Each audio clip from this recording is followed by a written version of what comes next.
show up, we'll move that to later in the agenda. First item of business is report on revenues. Bobby has put in your packet is a couple of spreadsheets, and I will direct you to those here. And Bobby, if you want to run us through those. Sure, very quickly. These are the reports that you've been seeing monthly for the last few months. You should have it there. Total tax equivalent payments. As has been the case most of this year, we're trailing last year's year-to-date numbers. I think that's primarily what I'm going to classify as a timing issue, and we're, the health system's payment is pending, and that's pretty much what that difference is. On the local sales tax, this is really important. We are up from the prior year about 8.5%, or $1.5 million. That's the local sales tax portion. If you skip over a couple of columns and look at the state sales tax, it's up about 6.5%. So there's been a lot in the media in the last week or so or month or so regarding, retail sales and that type of activity, and I think that's something we're really going to have to pay close attention to the rest of this year. Is that you could be seeing a softening of the retail sales, which would obviously affect our local and state sales tax numbers. But to date, so far, we're about $1.8 million ahead of the prior year on our sales tax collections. City stickers, we're up a little bit, but that's subject to timing issues, but we're up over the prior year. Hotel motel tax also continues to trend favorable to the prior year. We're up almost 10%, or about $70,000. Okay. If you look at the next report, the property tax report, this is stabilized. We've caught up. If you look at the bottom line on there, we're about close to $1 million or so in sales tax collections compared to the prior year. Some of that is because we have a larger amount of sales tax that's due. Property tax. Yeah. Oh, I'm sorry. Yes. I'm talking about property taxes. My bad. And the outstanding balance on the property tax still pending is down from where we were at this point last year. So we're pretty much. So we've caught up there. We've caught up We've there. started a little late. That's right. What we're pulling at. Seem to have caught up there. So, okay. Which is good. Any questions on either of these?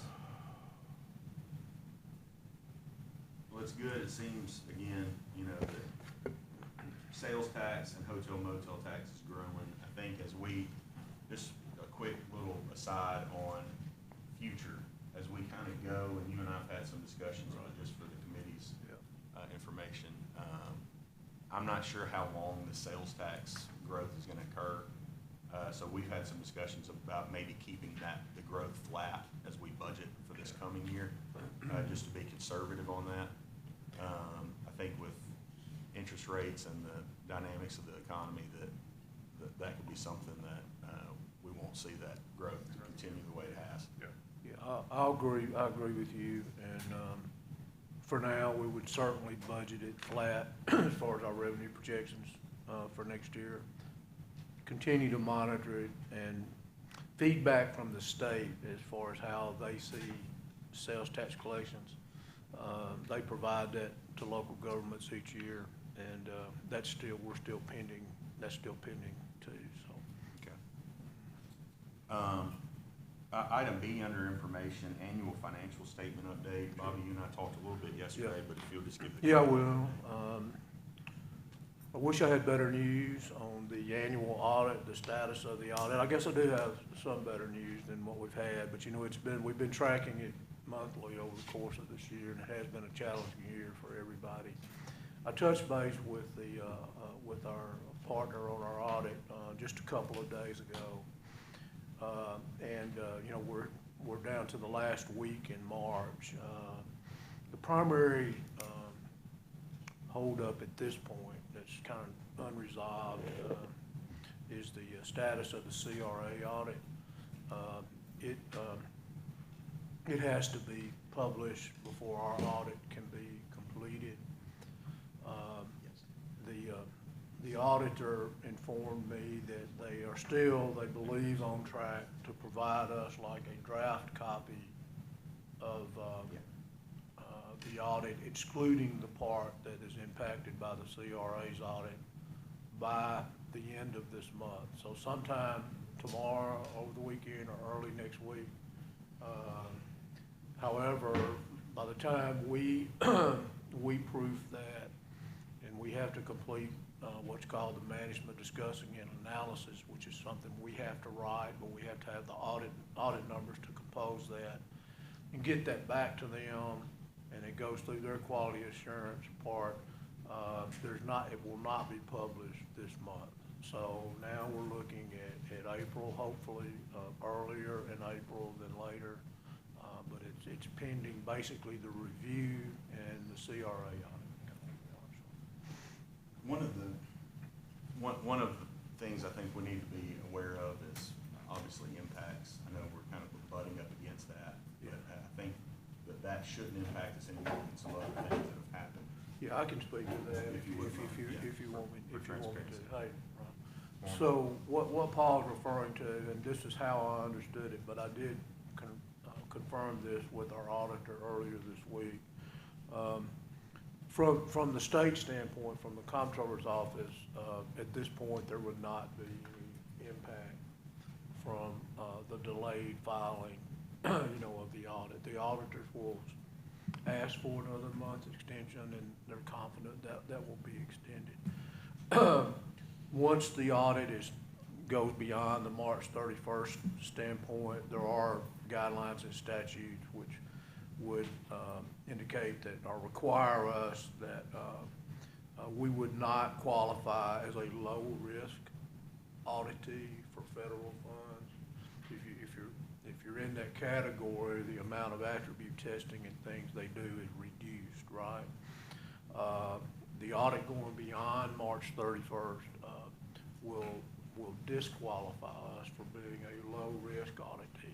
However, another thing that can disqualify you from that status is if you have 2 years in a row of material findings. So we had material findings last year, the first year with Mullen and Jenkins. I think you're familiar with those. So some of those have been corrected, but not all of those have been corrected totally. And I don't know that they'll have new material findings this year or not. I'm not sure about that yet. However, that would also, so we would be disqualified from the low risk So audit. just more attribute testing. That's right. Okay. That's really all that matters. Exactly. All right, any questions on the annual financial statement update? Hopefully, and Bobby, if we'll just kind of continue to have conversations over the next couple of weeks as Most definitely. hopefully this gets resolved, and potentially in April have them come and That's right. present. They're prepared. They have our meeting dates already, and they know that we're going to be expecting them. So, Okay. Item C, report from internal auditor, All right, Ms. McKinney. yes. Good morning, all. Good morning. Internal audit has been really busy this month. One area that we focused on was city court, helping them with their immediate needs as far as operational wise, pending their study, so we can kind of help focus our efforts there once the study is complete. So it's been more of day-to-day operational things with them. Been working with the code committee continuously, brought some things to the council, so we're moving in that committee as well. Still doing Tyler Muniz training for the city as we get ready to transition. Shifting into our audit committee transition that will take place the next fiscal year. We do know that we will adopt the Yellow Book standards as far as governmental accounting, so that we'll be on track there. Also, our audit committee does not go into effect until 7/1/23.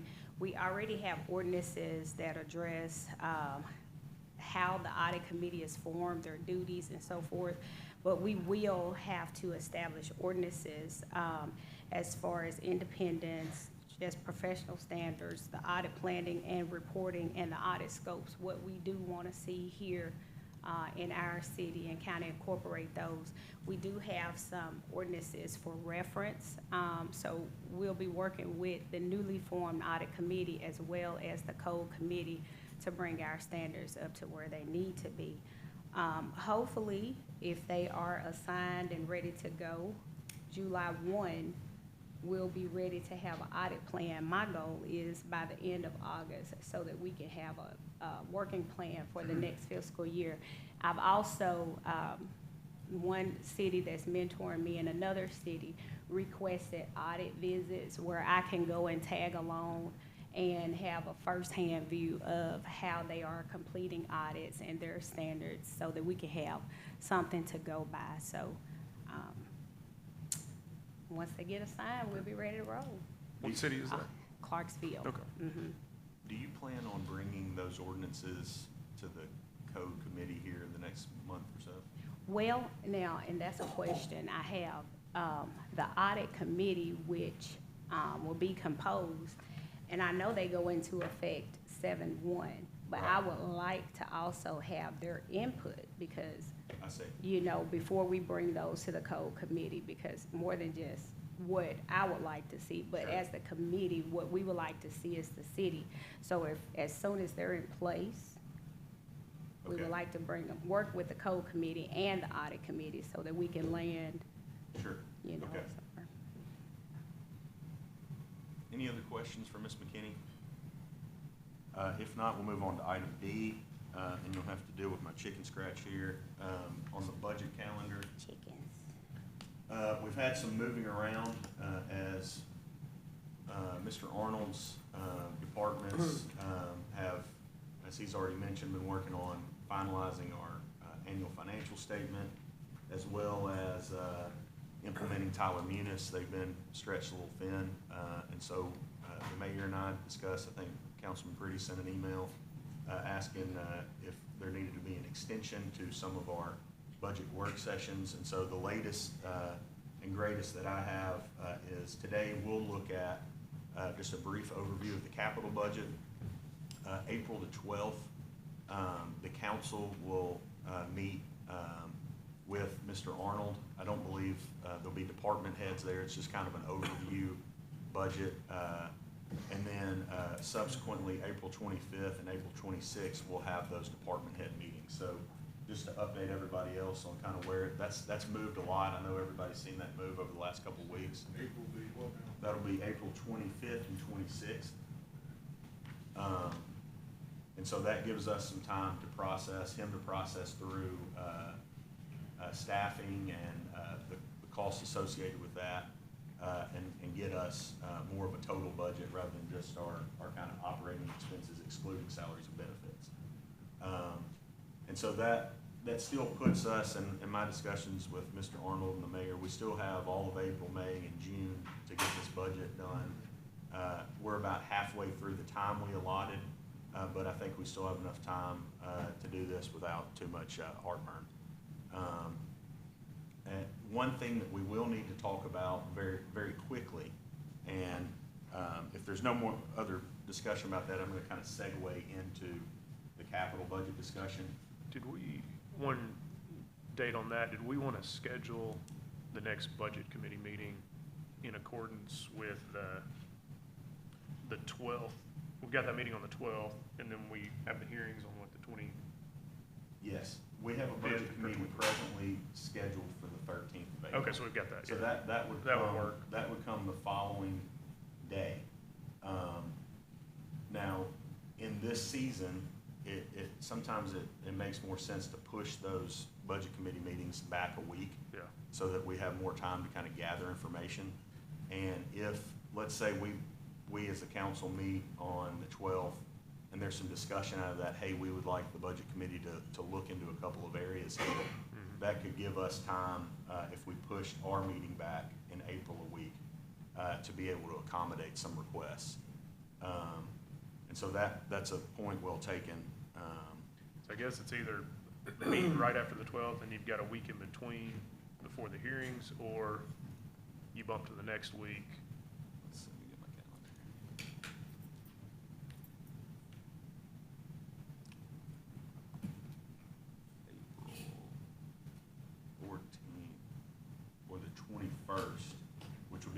prior to our council and departmental work session.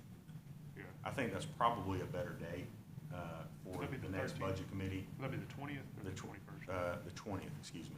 Okay. Okay.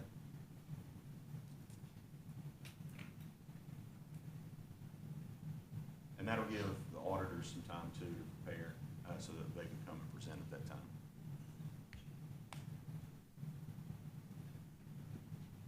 So segueing out of that into, capital budget requests, I'm gonna pull up if we could transition to the computer.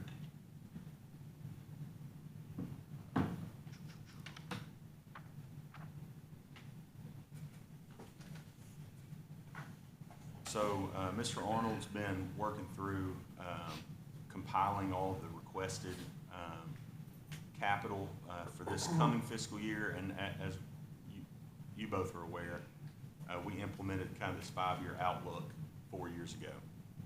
And so, what you'll see in this first column F is our, what's proposed for this coming fiscal year. And you have that in front of you. There's been some changes. Welcome. There's been some changes, I think, that are not reflected in what I'm showing on the screen here that deal with the police department, but they do not impact the FY24 budget. I think they're in subsequent years. Those are reflected in the packets that you have in front of you, but I don't have the current spreadsheet up here. There'll be some more changes in the FY24 budget. We're moving some things in recreation and parks from capital to operating because they're not capital assets. Okay? Let's see, where is that? On down. I met with them yesterday. So the surfacing, all that surfacing down there, Yep. I was under the impression that was surfacing like for walkways, but that's the mulch surfacing for playgrounds, so that's not a capital need, and so they're gonna move that over to operating.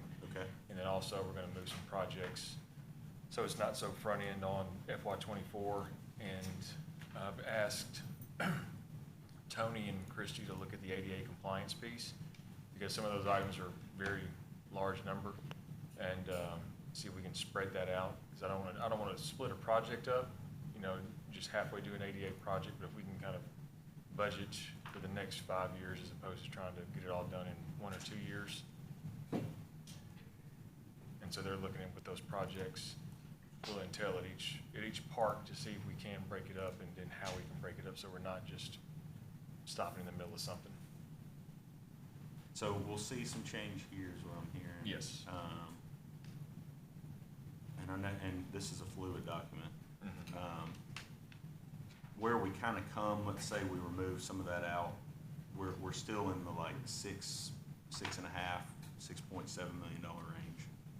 Yeah, there's some other things, I gotta talk to some other departments that I've moved around and got us down to just above 6 million. Okay, But I haven't had a chance to talk with them yet, so I don't wanna say that we're moving that. okay. Well, so if we're looking at a potential $6 million need, one is kind of looking at our operational budget, where revenues and expenses are gonna come in there, but anticipating that, there's gonna be the need to fund this in some way. The question I think that kind of comes up next is, do we need to start having some discussion with, our finance partners about what rates are at, so we can start projecting some of this if we need to do a debt issuance? Yeah, I think, and also, excuse me, if we go up to police, I know that, I don't think their total ask, because, if our goal is to get to take-home vehicles for the officers, then Chief Corley and I talked, and I think to equip all the officers that are not on probation, I can't remember the rank, but all those is 2.1 million would be half of it. I think 4.2, 4.3 would be the full thing. So that's not quite half of what it would be to equip all officers with a take-home vehicle. The rest of those things we went through are our needs, to replace the tasers and the body cams and make sure that those are all in compliance and vests. And they're also, the police department's also building out a projection of ballistic vests and some of the other things instead of just the vehicles on the 5-year. It's a little more difficult because the vests are based on what's going out and also how many officers are bringing in. And so they're gonna average out the projection there. And so my initial thought is if we're gonna have to do any issuance, if we have enough to cover most of the capital budget, but we take out maybe some of the police vehicles and do a CON, much like we did last time, we got the large amount of police vehicles, to look at maybe half or, depending on the rates and what the payback period is, of just funding all the vehicles, which would then get our officers take-home vehicles. Are these take-home vehicles in here now, like this 10 vehicles and 3? It was working toward it, not at the rate that we need to go. So as they get more and they move them out of patrol, then they're giving them to captains and sergeants, and they're working their way down so that they all do eventually have them. Okay. But if we added that would be an addition to what we see here? I think it would be addition, I'm gonna say 500,000 if we did half of them this year. Okay. And then Is it if like we, line one, or like 160? Yep. Patrol is like 10 vehicles. yeah, You'd add to that. Is that, yeah, I think they're also counting the vehicles. You got the law enforcement building, major crimes, those are all vehicles as well.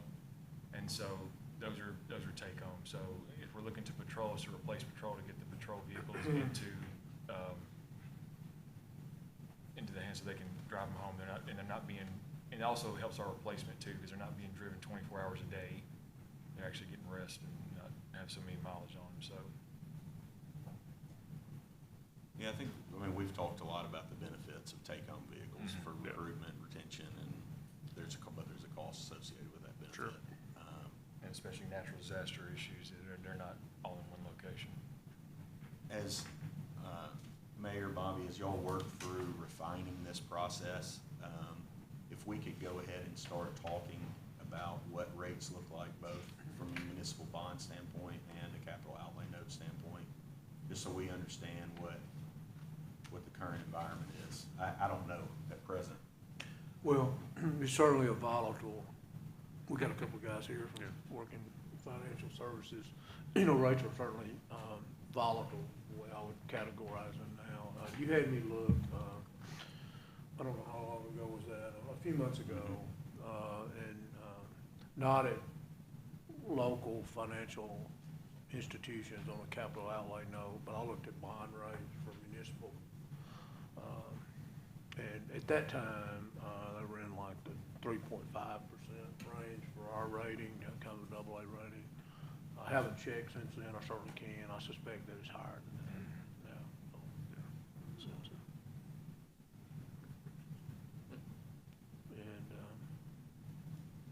And we all, we all understand too that the timeline required, there's comptroller's approval, you even have to, all that has to be approved by comptrollers now. And so there's a lag time that lead up to that, but we could certainly, Well, and that being started. aware of that, if we can start to work through this where we're having some more substantive discussions in the next meeting, where we can start a process on what needs to be purchased, how are we gonna pay for it, is it coming out of, well, revenues, is it coming out of, debt issuance, how are we gonna do that? yeah, because if, the first thing we would have to do with any type of debt issue is identify, number one, what's it for and the purpose, what's it gonna be used for, and then how much. Mm-hmm. So we would need to know both of those before we really engage. I can check on rates, but that's the first two things we would have to know, so. Yeah, we have to know what our revenues are versus our expenditures to see what we have. And where Yeah. and that's another thing, kind of where if you could project where we're gonna end up. at the Well, end. well, we will, we do that each year. The challenge each year is, due to the budget process, you have to do those type of projections pretty early. But we want to wait as long as we can. I think I've shared with the mayor and, with you, Councilman Taylor, and we're still looking at that. And when you were talking about the April 12th date, we will drop in what we know and think at that particular time. You know, I will tell you, you have to remember, we were budgeted for, a break-even year this year in the general fund. No surplus, no deficit, that's where we started at. And, you know, while we have experienced, what was that, about $1.5 million, let's just throw in hotel motel tax and so forth, so let's just say that our big dollar revenue items may be trending, let's just say $2 million or more, you know, above the prior year. Now, in the case of sales tax, we actually budgeted a decrease this year, so that they would be trending higher against the budget. Now, in the case of hotel motel tax, we actually budgeted a little bit larger increase than what they're experiencing. So let's just say we have a favorable revenue variance. Then, you know, we did budget for certain positions this year that have remained vacant, primarily in, you know, public safety and some other areas that might contribute to a positive revenue variance. But at the same time, because of those vacancies, our overtime has been a little higher than we had budgeted for. You know, I haven't dug down to the details about utilities. We all know about it. So we will be able to put forth our best projections for June 30th outcome. I think the takeaway from all this, though, is that when you're talking about, you know, a $6 million funding plan of some sort, I don't think we're gonna generate that from operations this year. So now, you know, some contribution toward that maybe, but we will certainly work to put those numbers together, so. Yeah, I think as we work, just trying to figure out what the pieces of the pie and what the proportions of those are. Right, exactly, yeah. And then we have to calculate the carryover from last year's capital, well, this year's capital as well, we haven't spent. Yeah, I thought. Yeah, I may have mentioned that before I got here. No, well, Paul and I mentioned that kind of offline. That's a process we have to go through each year, is to evaluate what was budgeted this year in the capital outlay fund and also the ARPA fund, that will need to be carried over into the next year. Now, the carryover criteria in case of the capital fund is they have to be encumbered some way with a purchase order or a contract or something for it to be carried over. Otherwise, you can't carry it over. Now, the ARPA funds are a little bit different, and we've already got those funds, but we try to wait as late in the process as we can to make sure those carryover items are as accurate as you need them to be. So, but we will need to do, you're right, Mayor, we did talk about that earlier, we will be doing that soon. So I know, for example, one item, and we haven't issued the PO because we hadn't done the bid yet. We've got an estimate on the caulking and sealing and stripping for City Hall. We budgeted initially this year's capital for half of it, and after Devlin talked to some of the contractors, that we would get a better cost savings if we did the whole project. And so I think we did not bid out the project because we only budgeted half, so he has the entire amount for FY '24 budget. So there, whatever the amount, I think 115 or so is in this year's budget, will not be used. Plus, Mayor, I do know there's at least one city department that they need a little bit extra time to evaluate their capital equipment needs. It could be a more material number that's not in here yet. Okay. That's pending, so. We definitely know there's gonna be variances and there's a moving target, so to speak. We get as close as we can scientifically, but, with Paul's suggestion of looking at that ahead of time so that the process will flow more smoothly, do we have, and I was gonna ask you, Paul, do we have a rough number that we would look at if we did consider a debt issue? Do we have a rough number? Because that may make a difference in our pricing as well, or what we may could, you know, buy some points down according to the amount. I think it comes down to what are the buckets that we presently have. If there's money in the capital outlay fund that can be reallocated towards a different project, Same thing with ARPA, that's kind of sitting out there. What's the change, for lack of a better term, that we have left over from some of these ARPA projects? Looking at where we end at the end of the year this year, is there a surplus, is there not? If there is, can we use some of those dollars to fund some of this and start to whittle down this overall number? Are there things that maybe we can go out, and I'd like to look at it across the board, of the things that we can lease, or the things that we need to, what do we need to fund through a municipal bond? That's probably gonna be the most cost-effective way to do it, lowest interest rate. I doubt we're gonna get a capital outlay note that approaches anything in the range of the bond. I wouldn't think so. But then it's assigning, making sure that those items that we've used for that really align with that type of structure. Absolutely. Usually, historically, the Tennessee Municipal Bond Fund rates are pretty competitive with the municipal bond rates. It kind of depends on point in time, because they have a large pool of local banks who participate in funding capital outlay notes and those kind of things. But you're right. Historically, the municipal tax exempt bonds are going to be your best rate. So. Any other questions on capital? And as we kind of proceed over the month, I'm hopeful that we can start to figure out what those buckets potentially will look like, and what the needs are, and how those needs might be funded, either through any potential surplus, or capital outlay note, or bond issuance. I will say that just because of the way the calendar works and the time it takes, like April, we have the council work session on the budget that you described. So realistically, we'll have February's numbers by that point that we can kind of do our projections off of. And then we'll have one more shot at those projections that kind of be based on April's numbers. Because once you get into May, we're approaching approval times and those type of, so we wouldn't be able to update the projection based on May's numbers, because we're on over into June approving it, looking at the budget. So that's kind of the way it'll play out. We'll be able to take a look at the end of February and probably at the end of April. So, Okay. yeah.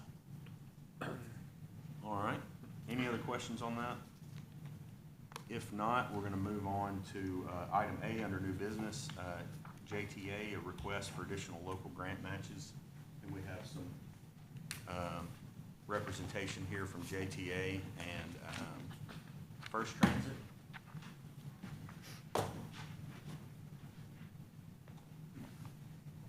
Here, let's do that.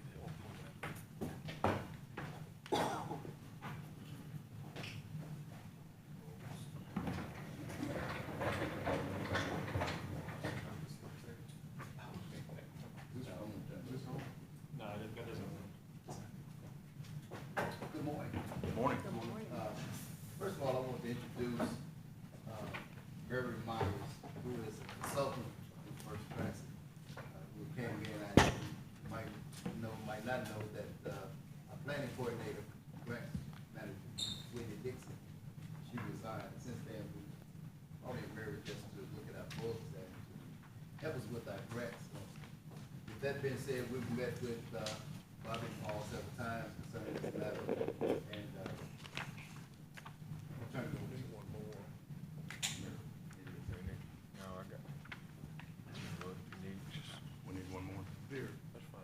No, it's fine. Yes, we met in January. It was tabled for us to come back and do a projection for the end of the fiscal year. And in your package, you have the projection of the fiscal year. If you look on that last page of the projection, well, let's start at the beginning. At the beginning of the page, we outline what the city owes JTA for operating apportionments.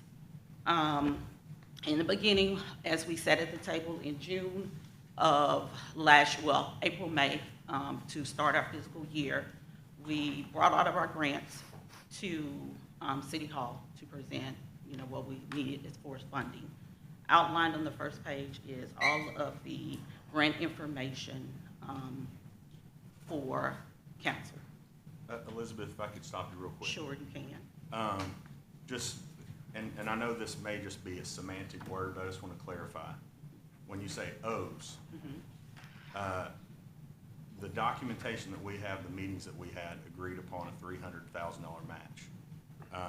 Whitney's correspondence back to us expresses that only $300,000 was budgeted. So when we say O's, if there's a request for additional dollars, I just want to make sure that we're on the same page, that there is no O, because we clearly expressed the amount of funding that the city was going to provide to JTA. Correct, what the amount of funding that was brought to the table was a grant for over $1 million. And exactly, and we expressed that we would fund a portion of that grant for this year. Well, under the assumption with the emails and the communication with Ms. Whitney, that we could come back to the table to do an amendment. Because. Right, so if there's a It'd be a requested request. amendment, then we don't owe you. You're requesting an amendment. Okay, all right, All so right, we so will, let's we will- just get the let's language take right. that out then. All right. To suffice, Mr. Taylor, we will take that, the word O's out. But the first outline shows, we're gonna skip to the second page. With the second page, it outlines what Mr. Taylor is speaking of, with the email correspondence. When we brought what we're needing to operate for FY '23, Mr. Taylor, the committee agreed for local match of $804,615, and I sent an email trying to understand how did they come up with that figure. Yes. And this was what was outlined.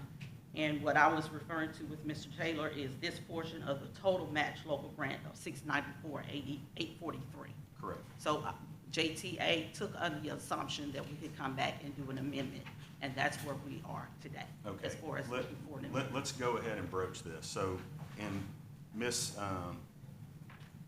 Whitney's subsequent emails, she says originally it was only budgeted for $300,000. So Whitney understood that there was only $300,000 budgeted. And so I understand that and this may be an issue with who's doing what and the communication. So I'm assuming that you do the budgeting? Along with Ms. Whitney. Along with the Whitney, general okay. manager. And that's where my questions were, was there a misunderstanding within the total office, or was there a misunderstanding between individuals? Well, Ms. Because- Whitney is no longer here, so I can't really Okay. suffice that answer because she's no longer Okay. with us. And, what was communicated, what we believed from the city standpoint was that the 805 rounded up was the total amount, as you can see in bold at the bottom of the page.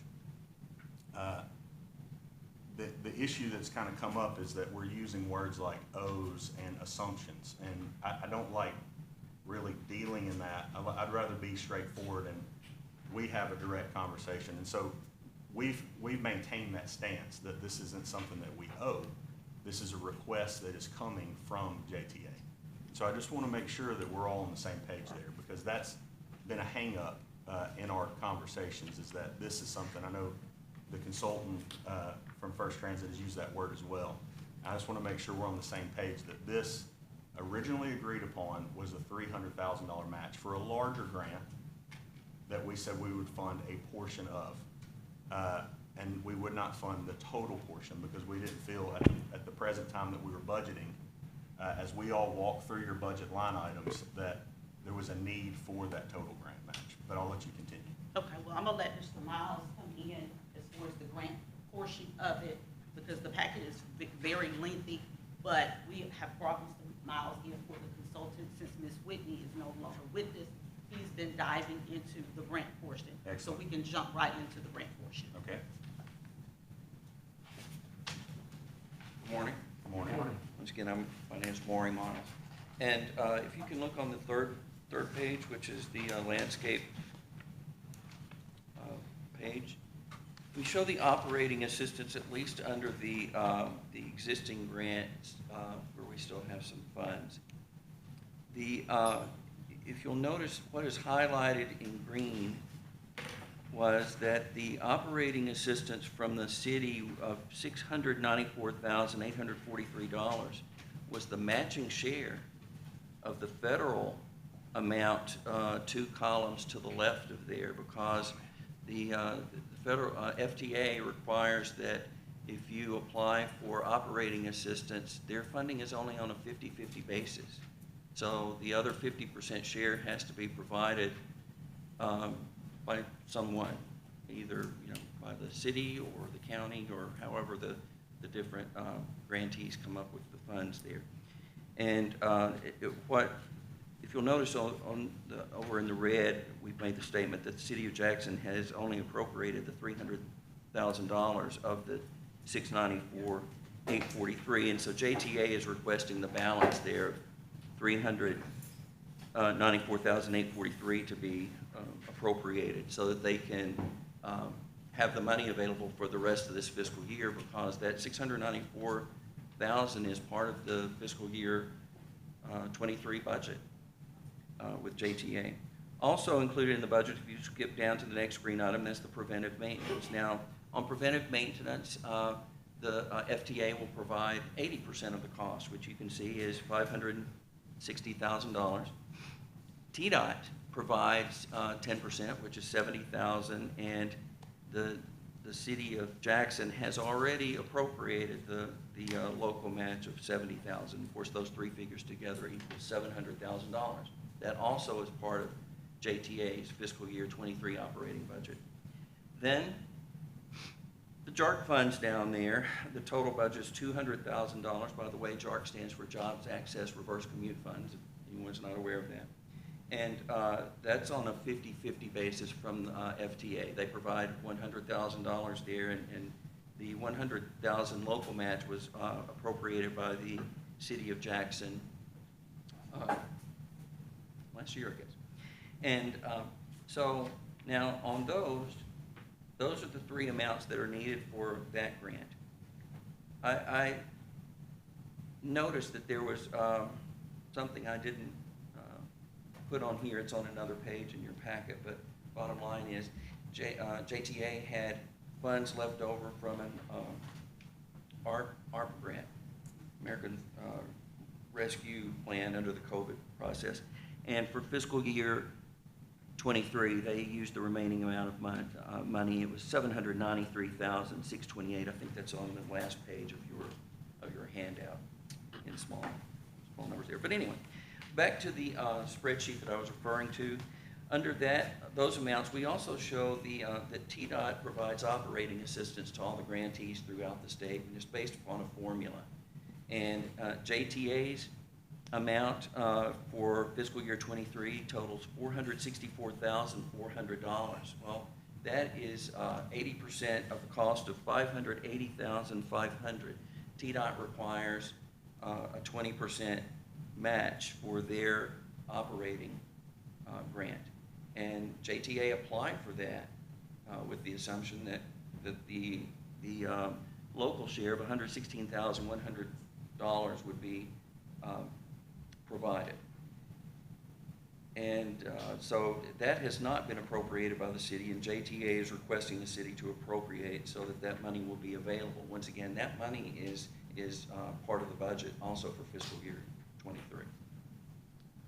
And then, of course, the last thing at the bottom of the page is the planning funds, which is $7,815.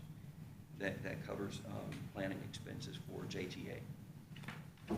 On the next page of the landscape, we have the capital assistance that was provided by, or that was appropriated by the city of Jackson for JTA. That amount is $175,000, which is 25% of a total amount of $700,000 for the renovation of the transfer center here in Jackson. The city of Jackson did appropriate that 75%, but I just want to point out that that's capital funds, and those won't all be used in this fiscal year. In fact, most of it, the bulk of it, will probably be used in fiscal year 24, since that's for the construction. And also, just want to point out that those are capital funds; they can't be used for operating. So that's the explanation of those. If I could just try to clarify for our own information. two items in blue that you have there. JTA is requesting to appropriate the balance. If I understood you correctly, you're saying that JTA budgeted for these without the appropriation. Well, Okay, so, I guess they did. yeah, That- so it they was my went ahead understanding. and budgeted for these at the beginning of the fiscal year without communicating that they needed these appropriated. Well, Because yeah. the second one was, the first communication I saw on that was in December. So that, for the UROP TDOT grant, Z23 UROP 05, the $116,000, the first communications to the city regarding that grant were in December, and you're saying those were already budgeted? Where they're not physically budgeted into our current budget. We're gonna amend our budget to put that in there based upon we get the city's match of the 116. So if we don't get the city, that money is available for JTA. That needs to be spent by June 30th. However, if we do not get the city's match, that funding is gone. I have a So- quick question on, so where in the, and I may just be missed it, in the, so if you look at what we budgeted for with the overall 804,615, the Z22 Europe 03, 100,000, and then another 51,8, those two Europes, where is that? Am I missing that in the spreadsheet? Yeah, right. They're not shown on that spreadsheet. They were on another one that had been provided. They were, So these aren't all the grants that the city has matched for this fiscal year. Am I correct there? So these are a portion of the grants that the city matched? right, these are the ones that we were showing under that one, well, I guess we have three grants there. The one 5307 grant, which we were showing the 690, well, So I guess just help, the 694, and the one, the 70,000, the $100,000 jar, help my- that's under one grant. help my ignorance out here. If the operating assistance is what the title of this spreadsheet, the spreadsheet with the green in it, right? The Europe, they both say 03 on this other one. The 100,000 we matched and the 51,8 that we matched, those are both operating assistance as well, right? The other two grants that we matched, the Europe grants? That's correct. So why would they not be included on the total amount from what we have the operating assistance? Because if I don't know, and that's why I was confused, if I'm looking at the spreadsheet, I'm thinking that the city's shorting its previous commitment of $151,800 when we just omitted putting those grants on the spreadsheet. And so that doesn't give the full picture of what the city I has agree that this, committed to. and they should have been included. This spreadsheet that you have up there is the grants that are open. Those other two that you mentioned first, the 100,000 and the 51,8, those are unclosed. Is there anything on this spreadsheet that indicates that these are only the open grants and not the closed grants?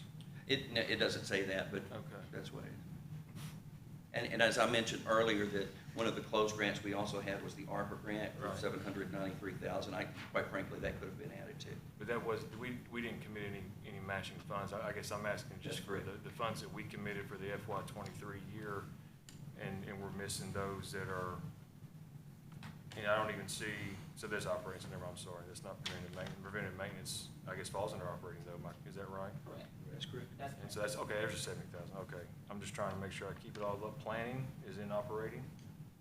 Is that in an operating bucket, or is that in a separate one? That's in operating, I believe. Okay, so we also committed to another 7,800 in planning, which is not shown on this. And so we're probably missing altogether, probably what, 100 and, my math is not that great, $59,000, $69,000 that the city has committed to? No, yeah. And for the FY '23 year, that's not shown in this spreadsheet. So it's not a full picture of the grant opportunities that have been presented to the city and that the city has funded. If I'm mistaken, I'm just trying to, as I'm trying to go through my head and do the calculation. So you're asking? I'm asking, yeah, because I'm looking at the spreadsheet, I'm going, man, the city didn't commit that much, but in reality, the city committed about 170,000 more than what's being shown in the spreadsheet. So actually, what you're committed of the 804, if you look on the second sheet of your packet, the 300,000 is already, we've expensed that 300,000, we've expensed the 100,000, also the other 100,000 and the 51.8. That has all been paid by the city. Right. I guess just for my visual understanding, I guess is what I'm asking for, because the spreadsheet we're presenting here is just, it doesn't indicate that they're open grants, right? So for me trying to calculate, hey, how much did the city commit, how much has the city expended, how much have, based on the commitment for the FY '23 year, where are we at and what we've committed, understanding what was committed, what was agreed upon, and then what is requested would help me, not being an accountant, understand how the city made the commitment for the FY '23 year, what is outstanding, if anything's outstanding. We may have already written the check for everything, I don't think we have, but what is outstanding, and then what is being additionally requested that wasn't agreed upon at the start of the FY '23 year. And Mayor, this spreadsheet can be revised to Okay. include those amounts that you're referring to. I think the clarity of it, right, I think is what Councilman Taylor touched on a second ago of understanding, because if someone's, that's not that we got folks here that don't deal in transit authorities and don't deal with transportation and don't deal within budgets, and they're looking at a spreadsheet going, man, the city didn't give transit authority anything. Well, we know that's not the case. We know that's, that we committed 804,000, I think, just accurately depicting on one spreadsheet as opposed to us having to pull up spreadsheets from October and December. Let's accurately depict what the city has committed, what the city has paid, what's still outstanding from the commitments from the city, and then what the additional requests are that weren't committed by the city at the start of the FY '23 budget. I would agree, and my concern is that you budgeted grants without the approval of the appropriation. That's my concern, and now we're kind of coming behind the fact, saying, hey, we need you to appropriate this, you owe us this, when that was never appropriated. And some of these grants are coming midway through the fiscal year, and the way I understand you speak, and correct me if maybe I misunderstood you, was that those additional appropriations that you're requesting now were budgeted at the beginning of the year. It was my understanding that those were brought to the city, that the $694,843 was brought to the city back last year. That's and correct. apparently the council decided to only fund the 300,000, but it was Correct. also my understanding that the assumption was that the balance of 394,843 would be appropriated later in the year. But I That was guess my what, understanding. my question there is what you're getting on. At that point, you would have to come back and request that from council. But I guess what we're looking at here, to simplify it, that was budgeted, assuming you were able to go ahead and spend it. Is that? And have you drawn down these dollars?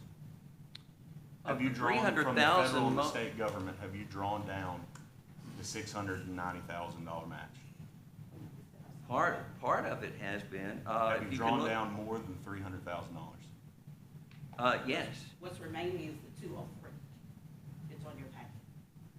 Where is that on the packet? What's That's an issue. That's on that. It's on the third page. That's on that On this- spreadsheet. Okay. That spreadsheet, right? Has the grant, We're talking about 206, 203. 203, 252. Right. Oh, I see. That's what's remaining. So you've overdrawn based on the city's commitment. I see. Yep. and at current, there's not an official request that's been sent to council yet, has there? No, it's been held here until we could try to Figure it out. understand exactly what's going on. Okay. And now it's becoming clear what's happening. Oh, I see. So this is kind of the drawdown for local funds exceeded what our match what was. our match was in December. Yep. And let's see, is this one? Have you drawn down on this TDOT operating No, we agreement? haven't, and the Okay, whole that's thing good is, if so if far. the 116,100 isn't provided, then JTA won't receive the, well, they will not be eligible for the 464,400. I understand that. And that, like I said, those were included in the budgets for fiscal year '23, according to what I've been shown. And if those funds aren't available, then JTA will, I guess, may have to either reduce service or do something between now and June 30th. And that would also apply to the 394,000 up there at the top, and they may have to pay back the federal share that wouldn't be matched, because the feds require the 50% match, and the state requires the 20% match on their operating assistance.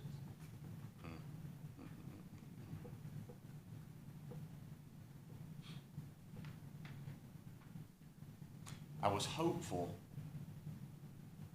that there would be another opportunity, because if Mr. Franklin and Ms. Merriweather recall, when we sat down to do this back a little less than a year ago to walk through all these, we had, we look at what's the highest potential leverage for the taxpayer dollar. That's what we look at. How do we leverage taxpayer dollars to get the most bang for their buck? The reason we held back on the 300,000 was because it's a 50-50 match. We were not aware at that point that you had an 80-20 match available. That was never brought to our attention until December. If knowing that, if we had known that we had an 80-20 and we could leverage the taxpayer dollar 5x, we would have chosen that. And so it's very concerning to me from a compliance standpoint, from a budgeting standpoint, that we're at this point. I was hopeful that I'd look at that number right there on the federal drawdown, and it would say 394 and some change remaining.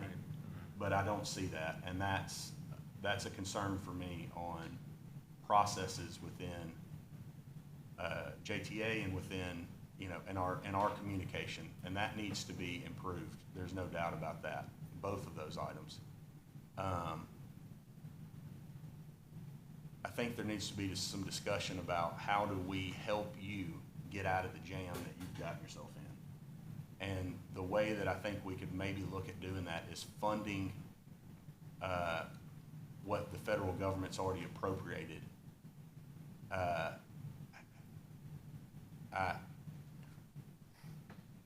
I was hopeful that we could use some of these remaining funds that we still have out to match this 80-20 grant and really leverage the tax dollar, but it seems like you've already overdrawn on what our commitment was.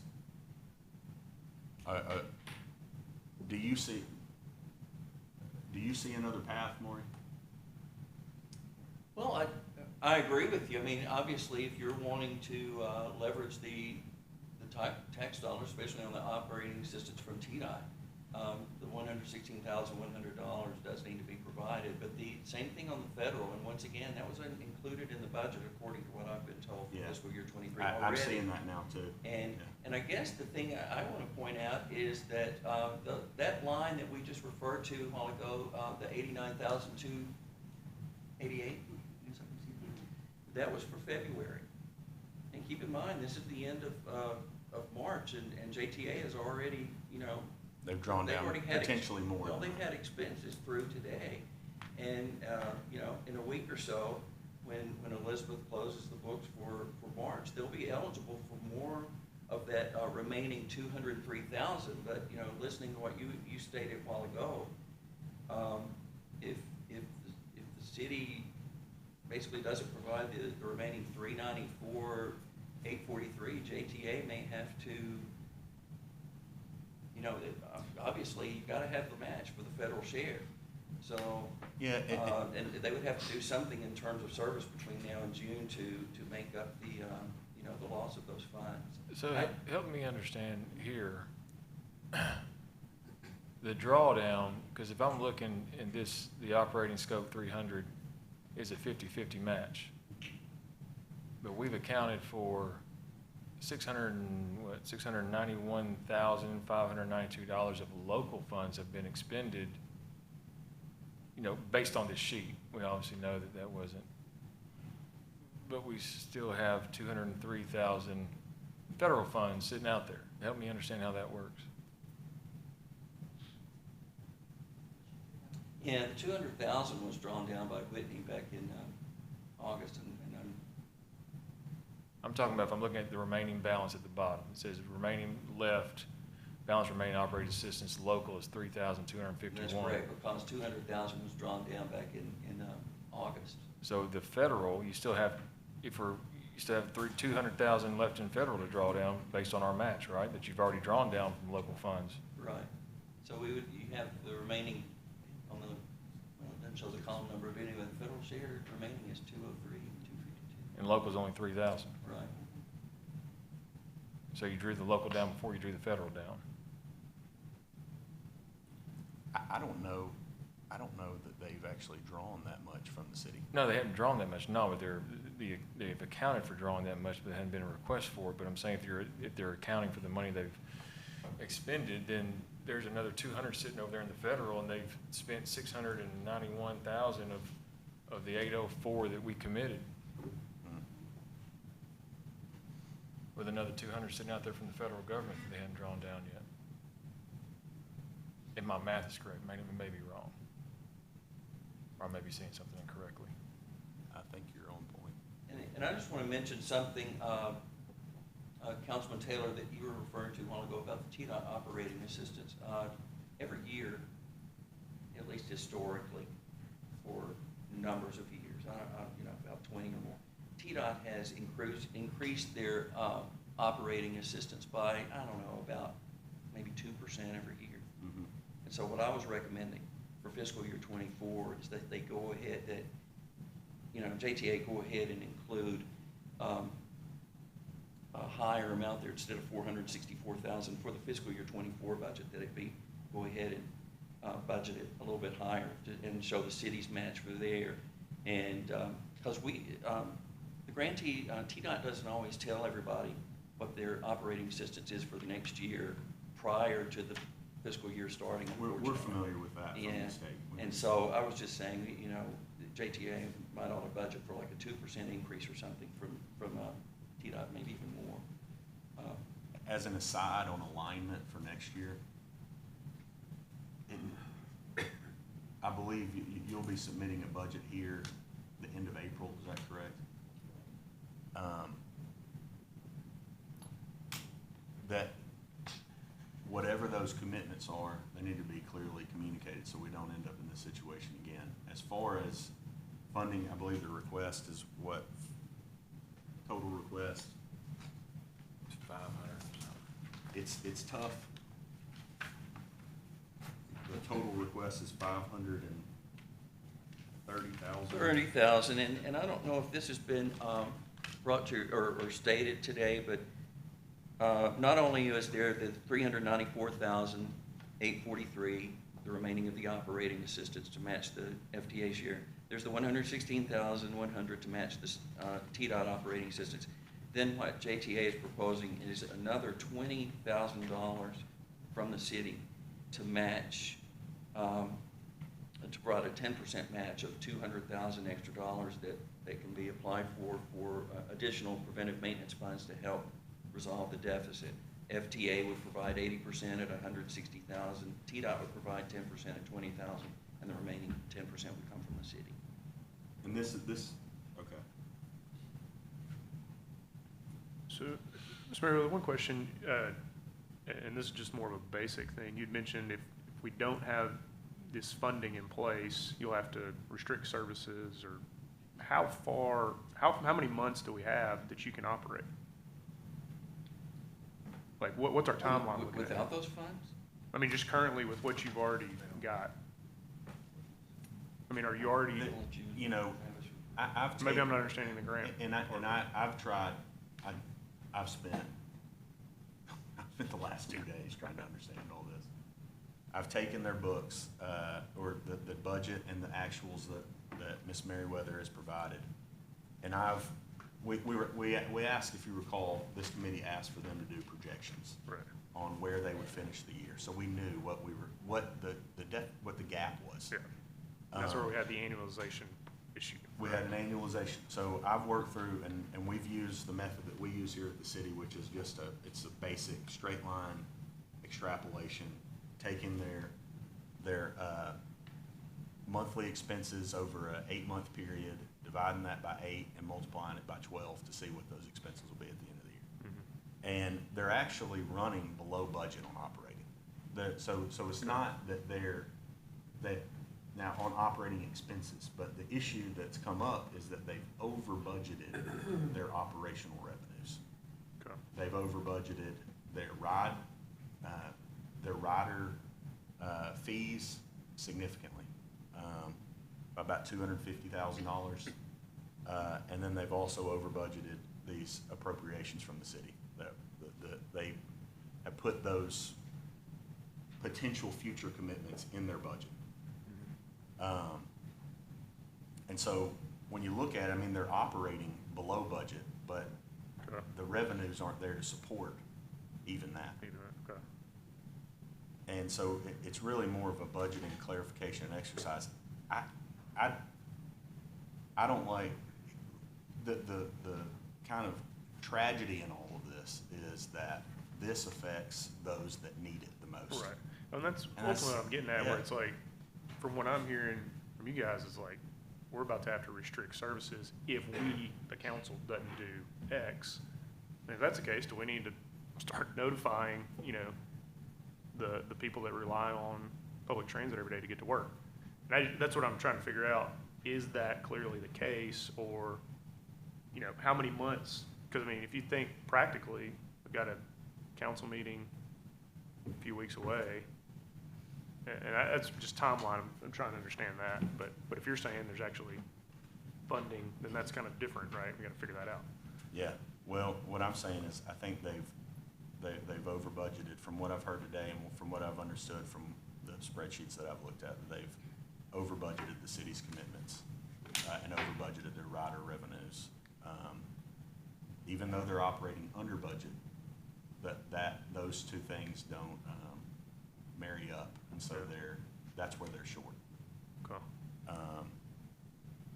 And we're at this, and that's the question that I have, I think you've posed that question, that's the question I have.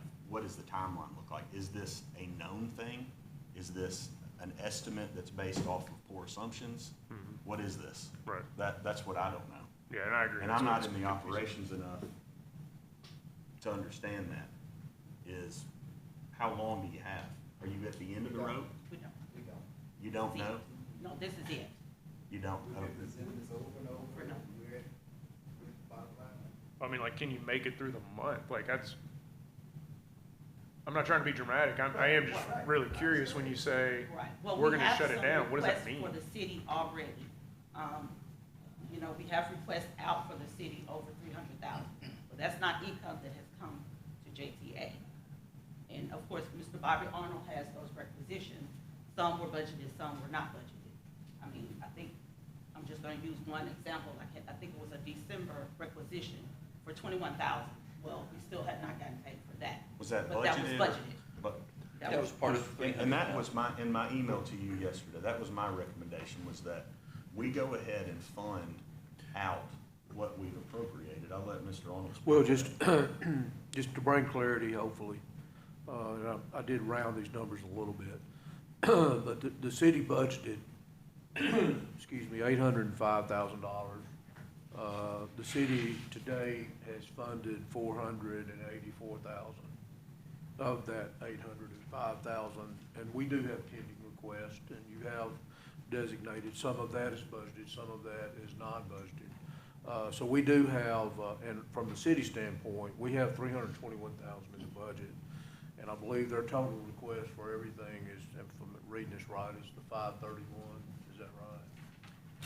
Right, 530. rounded up to 551. Yeah, 539.43, so there's about a $210,000 gap between what's being requested in total and what's remaining in the city. Now, that does not include the 175 capital money. I think Okay. Mr. Arnold is including that. Of course, that was in the 804. It was in the eight. That's I in have the I have a question about that. So if I'm looking at this spreadsheet, profit loss budget spreadsheet Right. towards the back, and we're looking at contributed capital revenue, there's 0 there. And that's, so am I missing a place on where the transfer center capital is going to be realized at? Because it says grants, federal, state of Tennessee, city of Jackson, but annual budget, there's 0.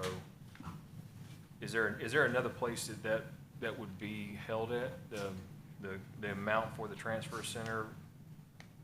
Specifically what we committed to contribute? And that, what was that number one? We contribute 170. 175. All right, through my dissection of all this, the best, I'll try to answer one. I think it's found in 409-101, which is their city capital assistance, which they have Okay, budgeted at okay. 245. Okay. Is that right?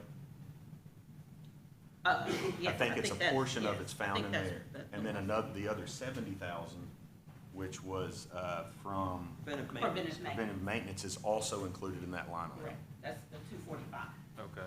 That's my sleuthing led me to that conclusion. So where, in the other capital revenue, because I mean, that 175, right, it's a portion of the grant for the overall renovation of the transfer center? Right, it's 25% Yeah, okay. of $700,000. To your point, it's misplaced. It's capital assistance that's found under 409-100 operating assistance. Right. It needs to be. I guess I'm wondering, where's the rest of the capital, the grant for that? Where's the rest of that? Because that would have to be accounted for, right? You're talking about the other The portion? state's the other portion. 525 is under 413, row 413, Yes. or category 413. 413-200 is the state's portion of it. Okay, all right, I see that. Okay. The 525, all right. Now, I did find, here, the $70,000 state match for the preventative maintenance grant. And I put a note in there on that spreadsheet I sent to you on this preventative maintenance grant. As I said to the mayor's question earlier, in 409-101, the 70,000 local match is included in that 245. The 560 is included in 413-300, but I cannot find the state's match of $70,000 within the budget.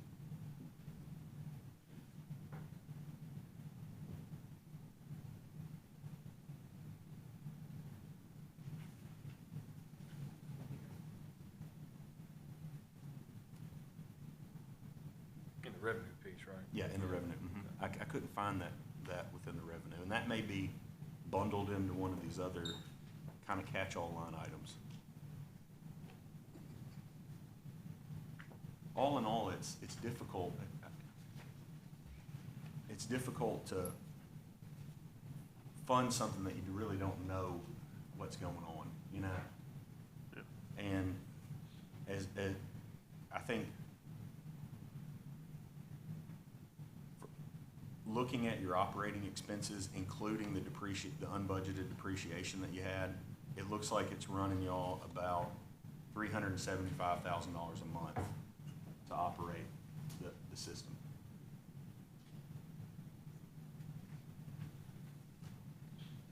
And I'm wondering if we just go ahead and fund out our current commitment of $804,000, where that gets you through the next month. And we monitor this thing. But I wish we could have leveraged that 80-20 grant. I think that would have gone. Yeah. And that may have. But that ship has may be- sailed, or can we? I know it has, to my understanding, it sailed till the 30th of June. But we had a, But keep in mind, the 804 includes that 175,000 for capital, which, we won't see those, or JTA won't see those expenses probably until next year as construction takes place for the reconstruction entity. Right. the rest of it, whatever the difference is there, which would be, what, about 625,000 would be operating. Operating, right. Yeah, I mean, to your point, Paul, it's like, I want to keep the system going for the bus rider, but it is, as a council member and using taxpayer funding, it's very concerning of not really understanding what's happening, of dishing that out. But if we're back in the corner of like, hey, the system doesn't run, I mean, that's what I would like to know is like, how far can you get it through the fiscal year with what we had budgeted on, originally, the 800,000? Yeah. And that's what I don't Mr. know if we've got a Franklin's clear saying is answer. We're at the end of the road. Well, and then there's, correct me if I'm wrong, again, if I'm looking at the spreadsheet, the operating assistant spreadsheet, the green lines, there's, because if we're looking at what has been drawn, right, and what we're going to pay, if we're paying another $400,000, then there's still a $200,000 of federal drawdown available because the drawdown's only gone through the local for the majority of it. So you got 206 sitting over there, with 203 being the federal drawdown, which matches from the city drawdown, which you've already accounted for.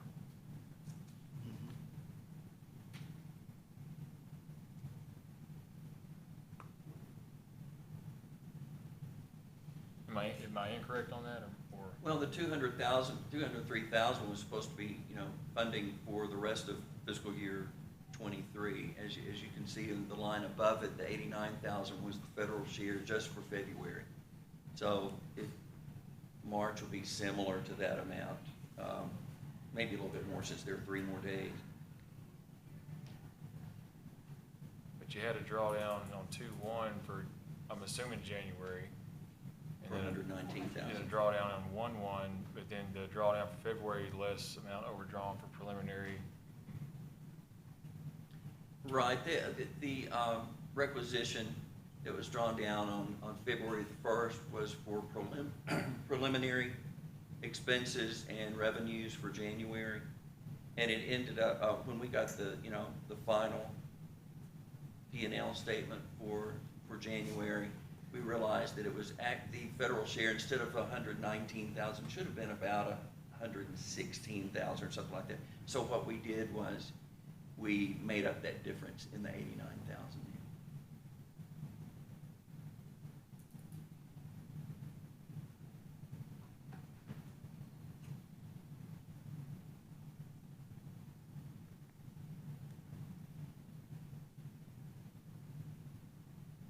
So looking at this balance sheet, you still have 200,000 drawdown from federal, right? They may have already drawn that, is what he was saying.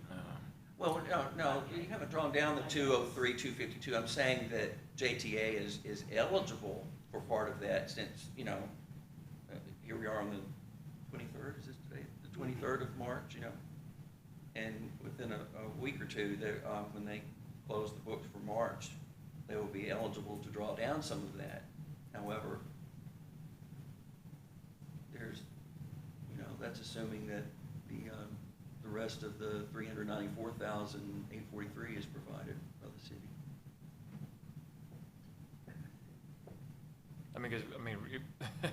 If we don't provide it, you gotta pay it back, and then we're in an even bigger hole, right?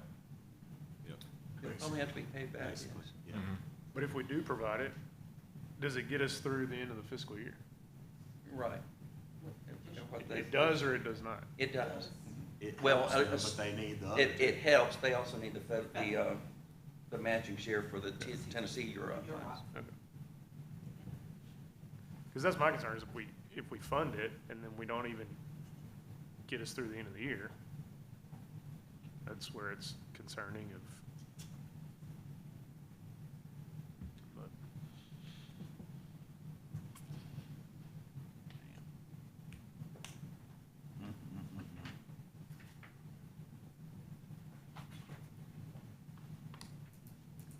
Well, in the interest of the riders who depend on this, I mean, these are people that, they gotta make it to work, Right. We can't let a mistake affect it. I mean, I just, that's the way I see it. We have a greater responsibility. We have a greater responsibility Yes. to them, and this is, clearly there's some organizational things that need to be corrected. We don't have a quorum, but just to kind of take a poll of the three of us, you know, I'd move that we fund what they're requesting. You know, I think at the end of the day, what we're gonna see is they're gonna have a significant surplus at the end of the year. That's what my numbers are showing me. Now, operationally, they may be struggling, but I think at the end of the day, they're gonna show quite a surplus. So, For that reason, I agree. Although it is difficult to see, you know, over $500,000 budgeted that was never really agreed upon. It was discussed, but was never really agreed upon. right, And so, but you don't want the vulnerable citizens of this community to have to suffer for that. yep, However, we do need to get creative and focus on efficacy in the future to make certain that, you know, we don't repeat this. Because that could be a dangerous situation talking about cutting services because we didn't properly align our budget to what we've all agreed upon, not assumed. And so for that, I agree we need to fund it for those vulnerable citizens of the city of Jackson. Yeah, I agree. so, I'll communicate this to, the council. So we would see a request to the council Yeah, on that. from the general fund, from the general fund. Okay. yep, yep. Mhm. $540,000 whoops-a-daisy. Oh. Is that one or two readings? It's two. It's two, yeah. Go ahead and draw the 400 down. Yeah, well, I would say Without a go special ahead call and draw the meeting, that balance. money's Not available. not available until what? Well, May. we could go ahead and they could draw the balance down of what we have currently, the 320. They've got 320 that they haven't drawn down from us or that is pending. Okay. So they could draw that Do down. that. Then that would get them potentially through April. Yeah. And then in May, they would draw the rest of it down, which, you know, from what I'm seeing, I think they've already spent the money. Right. So we're just making them whole. Yep. They've already spent. Well, that's where Now, they hadn't when you get to spent- They hadn't June- spent this last 580 is about equal, well, it's a little less than what it takes them to get through 2 months. Yeah. So the 320 could get them through this month, and then the 580, if they match it, gets them through the last 2 months. And that's assuming that 375 operating that you kind of have drilled down, correct? Mhm. Okay. And I just want to mention one more thing. You know, we discussed this the other day about the cash flow from TDOT because theirs is on a reimbursement basis. I just want to point out on this TDOT, your operating assistance, JTA, you know, sends in a requisition to TDOT. It takes a good 3 weeks at least to get those funds back. So that's a cash Can you do flow that issue today? there. Whereas with FTA, you can draw it down one day and you can get it like within 2 or 3 days or something like that. But just want to point out, you know, TDOT takes a little bit of time. And that would be you guys submitting that? Okay. Right. Well, I would suggest do that today. Well, we have to document the expenses and everything. You have to have the expenses. Have you already, did you document the Well, expenses you've already Well, had? What he's saying is, he's gonna have to go through 2 readings to get us to approve that dollar so that they can match it. Oh, that can't happen before our. Right. Yeah, you that's have to have where I the don't match. understand how they even got ahead of themselves on the operating assistance. I still don't understand how they got out there. All right, All right. thank you. Thank you.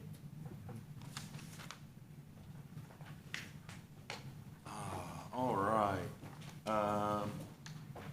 Let's see, budget amendment, these ought to go fairly quickly. Budget amendment for JPD Violent Crimes Intervention Grant, $783,302. I've got in my notes here, there's no local match requirement, I did confirm that. That's correct. okay? And, so this is just a revenue, budget amendment to recognize that revenue? That's correct. In the corresponding expense. Yeah, correct, Yeah. okay. This is, And that's, the intent is to expand the spot shotter network. that's my understanding. So extend the map, is that what that means, the coverage area? Any questions on that? Let's just, we'll go ahead and just take, I mean, it won't be an actual, I move that we recommend this, No.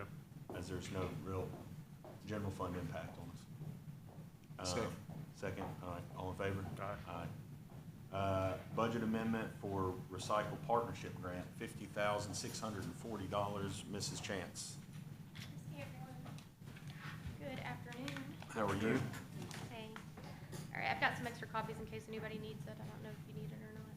Pretty good. We got it. Yep. Wonderful. So this is a super simple grant. There's not a match on it. It's a 100% reimbursable grant within 12 months. You will get 90% within 30 days. Usually it's quicker than that. And then the last 10% would be held for the reporting at the end of that 12-month term. So that's $45,000 that we get approximately within the first 30 days. It's my understanding, just to be brief, because we've been here for a second. Correct.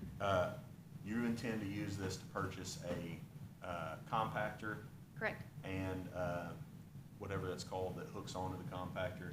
So it'll have a baler The attached baler, and yeah, then the okay. compactor and this then the is bin. to compact plastics on Yes, site. yes, so I chose plastic since that's the farthest that we transport. Compacted, less transport, reduces our cost for Fuel that. and our Yeah. hauling cost on Yeah. that. Let me clarify quickly, the cost on that, which you, I presented in that packet, is I believe it was like 28, Yeah, yeah, 28,375. That will come back within 30 days of purchase. As soon as this agreement is signed, it goes through council approval. We can start spending immediately, and then we turn that right around and get that in. So that'll come back to us now. When you said 45,000, where the holdup with some of that would be is we have to develop the education and then the documents that are, required for that. What we're going to be doing is sending out a postcard with all of our information about our center to educate. So that's where that amount of money, the 22,140, is gonna come within that time, but I can't say within 30 days. From reading through this, it looks like that they're gonna provide you with some like marketing and design services Correct. in kind. Yes, there'll be $125,000 in in-kind services, so Okay. that'll be to design that. That'll also be to help design other parts of our marketing. My back of the napkin, just for the committees, Sure. to cover the city, you've run for office, EDDM, to blast this thing out, it's probably $10,000-12,000 to kind of get everybody, so I think they're budgeted appropriately there.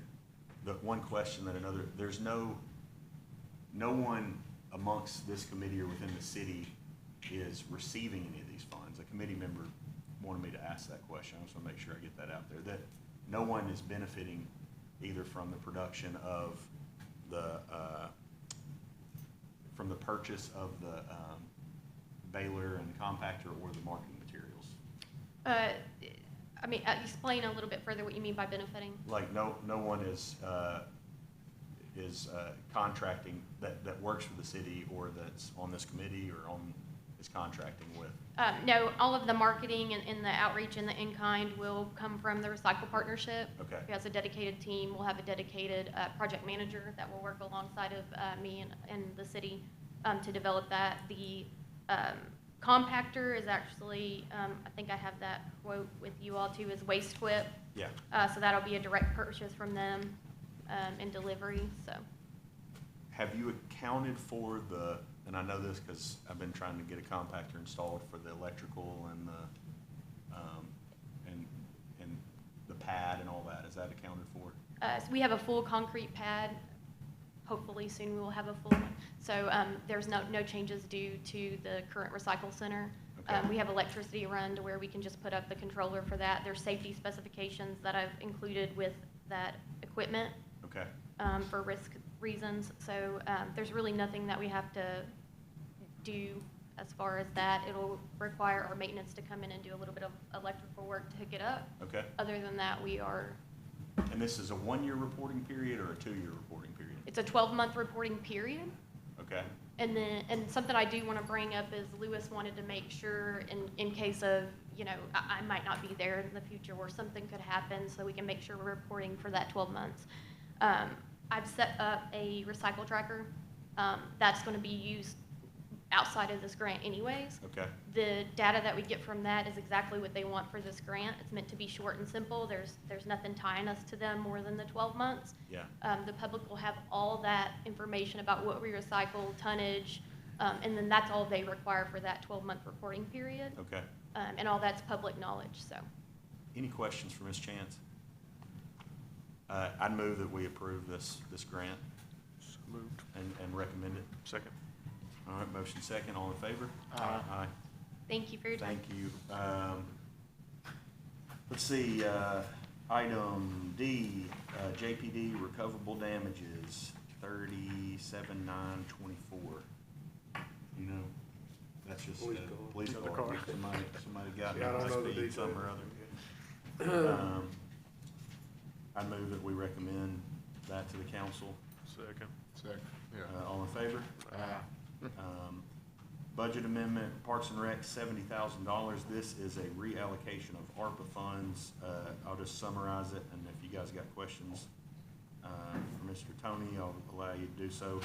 The boiler repair, they've been able to get that repaired cheaper than they thought. Yeah, they're just gonna do, they're just gonna do an upgrade. First, it's gonna be completely removed in the ball, and maintenance looked at it and said, no, that it's running now, there's an upgrade is needed, Okay. it doesn't need. And so you want to shift some of these funds that were going to be allocated for that boiler replacement over to couple with some other funds to redo the storefront and the entry at TR1? Okay. And this is really just moving from one ARPA expense line item to the other. Any questions for Parks and Rec on that one? I'd move that we proceed with that one. Second. All right, all in favor? Aye. Aye. Budget amendment for Parks and Rec, 28,000. Again, this is moving from ARPA line item to another. This is for Wallace Road Park. Was my understanding, Tony, that this was, you had some, explain this one, you We had had, some we money. had an ARPA fund, we thought that we could get a piece there for that price, but when we looked at it, that community, we realized had a lot of children on there, so we decided we need to put a whole new system. So we had only put at 18,000 for that, and then we had 18,000 for Centennial, but its life is good for another, 5 years. So we figured we needed, because what we looked at, the piece we looked at, was gonna be about $46,000 for a complete playground system at Wallace Road. Then we needed an additional, 10,000. We took that from building that we're building at the Venus Memorial Park. Originally, we thought we'd need to get a contractor to do it, and they usually run about 30,000. Sometimes you use the Amish people, and they do it, they got a barn type thing, but city maintenance put it up and saved us quite a bit of money. To the fact even they had to move it, and it still was under budget. So we had money left there, so we moved that over to get to the 46,000 for Wallace Road Park. We're completely tearing out that old one, which hadn't been used or whatever, and it's dangerous. And we outlined a spot for this new system. It's gonna really be nice for that community. It'll be installed on Monday, they're starting to install for it. Okay. We don't have to pay them. We're not budgeting, we're paying. Hey, we just had a whole hour conversation, Tony. Not getting ahead of ourselves. We got the money in it already. My goodness. Oh, my God. I envy y'all, that one was rough. I'd move that we approve the 28,000 for Second. Wallace. Second, all in favor? Aye. Aye.